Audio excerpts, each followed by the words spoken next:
Hello, everyone. Thanks so much for joining us today. This is Cureton, Senior Journalist for XR Today, bringing you, as always, the latest and greatest from the VR, AR, and XR industry. And so today, we're going to switch things up a little bit. We're going to have some really, really cool conversations going because it's me, being a heavy metal fan. I do enjoy the work that has been talked about today. We're going to be discussing the video created for Avenged Sevenfold. So any of you that have come in contact with the music, had a chance to listen to it. They're coming up with a new album, and we'll be discussing that today from the technical side based in immersive media. And so today we have on Ryan McKinnon. He is a freelance 3D artist. Thanks so much for joining us today, Ryan. It's a pleasure to have you here. Thanks for having me. Okay, brilliant. We're going to kick it right off. So yeah, I had the chance to look at the video. We Love You, that's the name of the title, right? And it was very, very engaging. I really enjoyed the 360 visuals. So for you, how does it feel to create this video for Avenged Sevenfold? Could you tell us a little bit about it?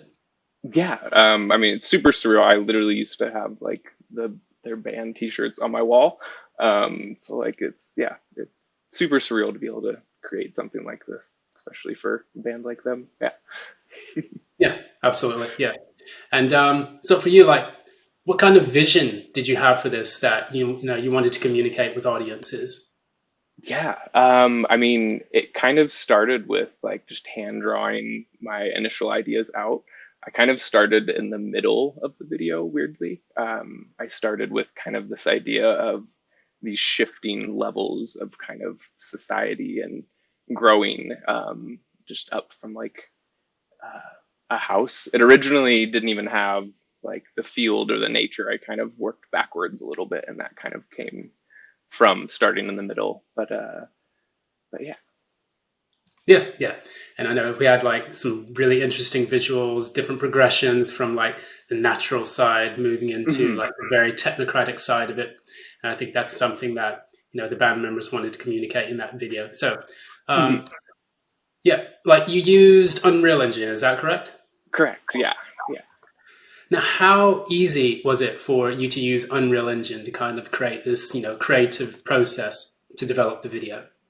Yeah, worlds easier than it would have been, just even a few months ago. It's pretty incredible. You have, I think it's 20,000 assets at your disposal just right off the bat when working in Unreal, and they're all really, really great photo scanned assets. And then they have a marketplace also that's just full of great stuff that the community makes. And they also host free items every month. So if you have an account, it's always good to hop in there and grab the free items every month. But yeah, no, it's the it's the craziest program I've ever used. I used to play a lot of video games, and now I just play in the place where the video games are made. Yeah, absolutely. It's going directly to the source. Yeah, exactly. Yeah, it's good stuff. And, looking at your video, also, we've seen some of the things that other artists have been doing. We actually recently spoke to some of the people connected to Fatboy Slim, and he hosted a concert online. I think it was done through Unity, but we're noticing this big rise in the trend of connecting audiences using these new gaming engines and immersive spaces. Now, for you, you talked a little bit about the workflows for it, but what do you think is different about it compared to engaging with audiences, using a regular kind of system? You mean a regular video or Yeah, like a typical 2D video or, maybe some other different kinds of formats, because there's new mediums that are rising through the technologies that we can use. Yeah, no, I was kind of exploring the 360 visuals for a personal project I was working on. And that's kind of how these projects always go. I'm exploring something for a personal reason. I get really excited about it and I share it. And then I end up kind of working it into my next project somehow. I just think it's really cool that the audience can kind of choose where they're looking throughout the video rather than, kind of setting, exactly where the viewer is looking. That was also a little unnerving, knowing that everyone can just look at any point for as long as they want. rather than, where I'm used to cutting music videos where it's so quick. If there was an error or like something that you wanted to hide, it could be covered up with a really quick cut. But yeah, this was definitely different, thinking that, okay, they have to look at this for like the whole time. So we better make it interesting. Yeah, absolutely. And there's one really cool aspect about it. So when you're involved in it, you can look around, you see everything taking place at once. So it engages you not just from initially what you see, but also all around you. There's content interacting with the user, and Mhm. so I find that really fascinating. That was very similar to Gary Yost. I think he's based out also on the West Coast, and he did a really cool documentary on COVID-19 when that broke out. Yeah. So it's very similar type of atmosphere in that. So yeah, what else would you like to talk about? Regarding immersive film. How did you react to it the first time that you had a chance to play around with it? I mean, it was a big, like the first time I put it in the headset, there was like a huge smile. So that was like a very good, you know, sign, I feel like. I feel like the having stuff pre-recorded in this way almost allows the headset to have a higher fidelity too, which is kind of fun. I was making this for kind of like headsets in mind. Um, so yeah, that was um, kind of just a really weird new way to make art. I don't know. Yeah, Just, yeah. I don't really yeah. know how to answer it right. Oh, well done, well done, well done. Yeah, I know. Like, so yeah, so you have this vision, and then you have something that the band commissioned you to do. How much work did you have to do with the band? Like, did you have to communicate? Okay, we want to switch this up. How did they communicate with you throughout the entire creative process? Yeah, totally. I mean, I can start with how I pitched it because I think how I pitched it was kind of fun. So I was pitching another idea to the band that I won't discuss because I still want to do it really bad. But they offered kind of like, the chance to do this. And I was like, okay, wow. I did work in kind of part of the other idea into this with the 360 visuals, but I took my like concept and tried to write it out on paper, and then I essentially texted them like just kind of a few sheets of paper. I'm like, hey, this is stick figures. Like the writing's terrible. Just kind of, what do you think of this? And they're like, all right, cool. And then I believe it was like 2 or 3 days later when I had like a visual pitch, and I did that in Blender, and then there's this website that lets you build like skyboxes with AI, like full like 360 surrounding images. I believe it's through Stable Diffusion. It's Blockade Labs, I believe. And I essentially built my base that like the viewer would stand on in Blender, and then had all of these like change environments around you through AI, because I wasn't going to be able to, build all of these environments that quickly to pitch the idea. So I was able to kind of speed it up in a way by representing the ideas through the AI images. And then after that, we started working right away. But I would say we probably like once a week or so would like kind of render it out and feel where it's at, and give notes back and forth. And yeah. Absolutely. Yeah, yeah. And there's that good communication, that chain of Hmm. communication that you can, envision this type of artwork because there's so many different elements taking place. It's Yeah. not like you can be on the set and then saying, okay, we're going to film it this way. Okay, no, we need to do that again. No, we need to do that again. It's like Totally. there has to be, that constant channel of communication. Hmm. And constantly checking it too, because there's like it's a 6 minute song, so it's like a lot to check, around. So I had a few people helping me beta test the visuals. Yeah, Yeah. definitely. Yeah, speaking of those visuals, I was going to ask you a little bit because you did get a chance to upload that to Area 15 during their breakthrough performance. So, Yeah. what was that like, porting it from the headset into a live audience where thousands of people are watching it?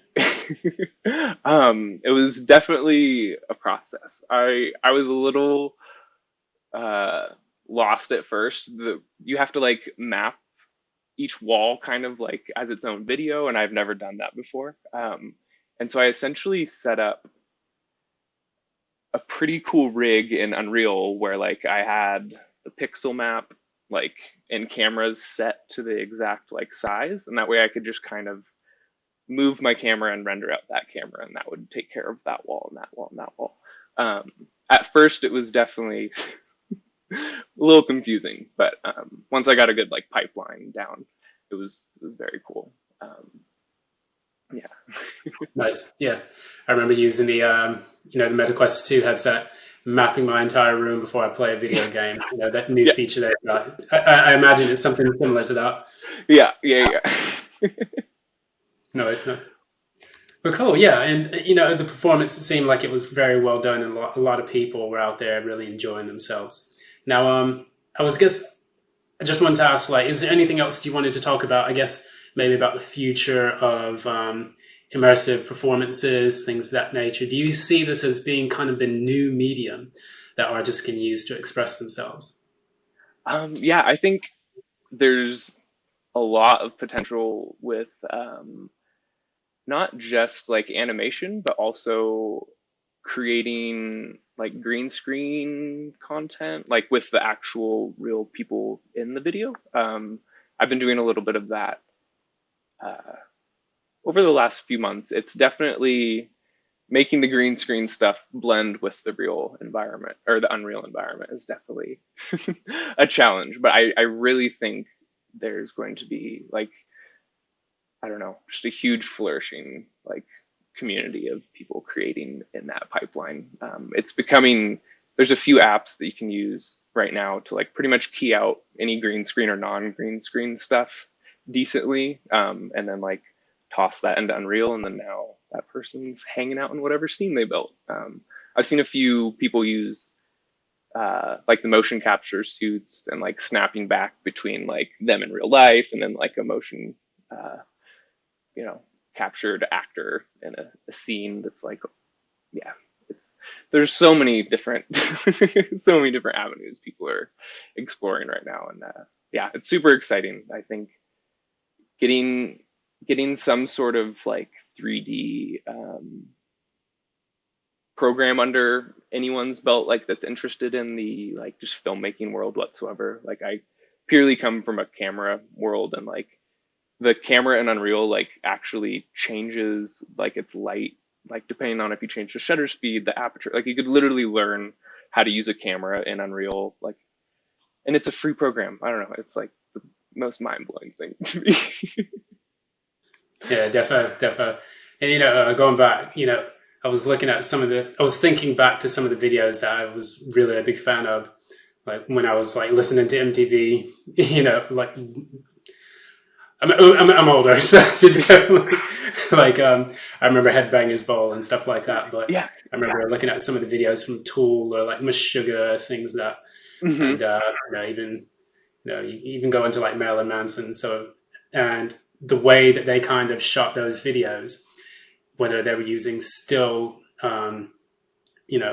photography, or they were using kind of like stop go motion, or other kinds of mediums, they were using that to connect with audiences in really unique ways. Hmm. So looking at this, what Avenged Sevenfold's done and what you have done, it kind of brings to vision a new way of communicating and integrating music Hmm. into these headsets that everyone's saying, oh, okay, use this, we can play games. It's like, no, you don't just play games now, you Hmm. actually can entertain yourself in ways that you can't do with just regular TV.